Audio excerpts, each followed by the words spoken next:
the SSE Group 4 course. Okay. And we've been studying the Gita the last 2 years.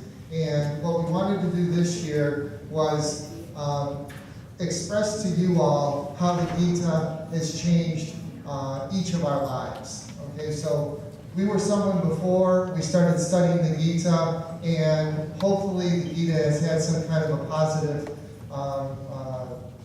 action in our life.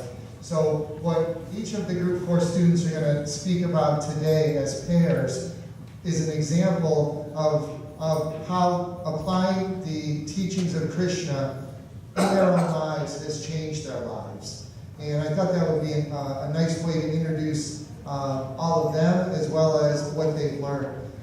Also just wanted to mention that there are a lot of versions of the Gita available in print. And the one that we've been using is the one written by Jack Hawley.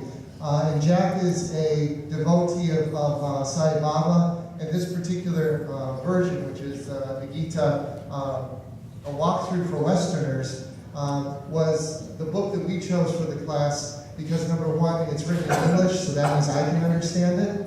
And number two, I think it's written in a very contemporary way, in a very a loving translation.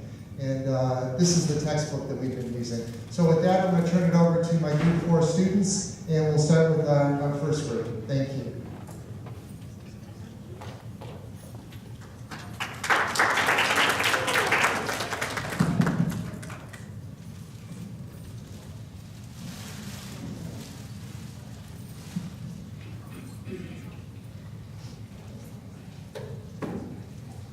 Salam everybody, I'm Apurva and this is Sri Vidya. We do realize that just by reading the Bhagavad Gita, we learn everything, but sometimes, or most of the time, learning is not enough and we have to take action. So while Sri Vidya and I were talking to each other, trying to see what we had in terms of common ground for application of the Gita, we came across the college process since we're both seniors in high school. As we apply for colleges and we are asked about our extracurricular activities and the classes that we're taking, we are also asked why we do them and why they are important to us. Before the Gita, we both would have said that we participate in our activities out of our own personal love for the activity itself, or we take the class out of our personal love for the subject, and the ability to make our love shareable, or to spread the passion that we have. Now, after reading the Gita and this specific following excerpt, we do realize that love and the sharing of love is our dharma, or our duty.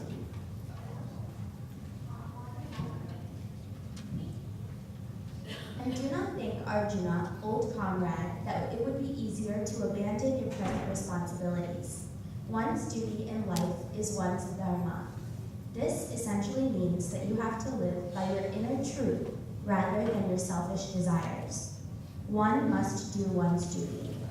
No matter how devoid of merit your responsibilities and commitments may seem, they are preferable to the responsibilities of another, no matter how well you perform them. As seniors, one of the things we've learned through 4 years of high school is that everyone will try and tell you to take 7 AP classes every single year. Everyone will try and tell you, do 7 extracurriculars so that you're well-rounded, so that it looks good on your resume. Well, one of the things that you can pick up from that passage, whether or not it is devoid of merit, don't do it for your resume. Don't become a resume builder. Do it out of your love for it. Swami has given you this opportunity to take AP Physics C, mechanics, in high school because he knows you have the ability to take that knowledge and do something amazing with it. Or maybe just learn, and someday you could help someone else with that. When you take all these AP classes, or maybe you just take 2, whatever you do, put your all into them. When you take that class, do it out of love for the subject, or if you can't find love for that subject, do it because you know it's your dharma to be a student and to be the best student if you can. And the same applies for extracurriculars. If you're going to run to be the president of something, your school maybe, don't run because it looks good on your resume. Run because you're making a change in your school. You're making 500, maybe 2,000 if you're in Solon, then it's 500 in Beechwood. 500 kids' high school experience better. For one whole year, you have the power to make their experience better. Do it for that. Do it because Swami has given you this privilege, this responsibility to be someone who can bring happiness and joy and betterment to other people's lives. If you don't put in 100%, if you don't do it with love in your heart, with Swami in your heart, suddenly it's not as meaningful. And we're not here to have pretty resumes, because resumes are just sheets of paper.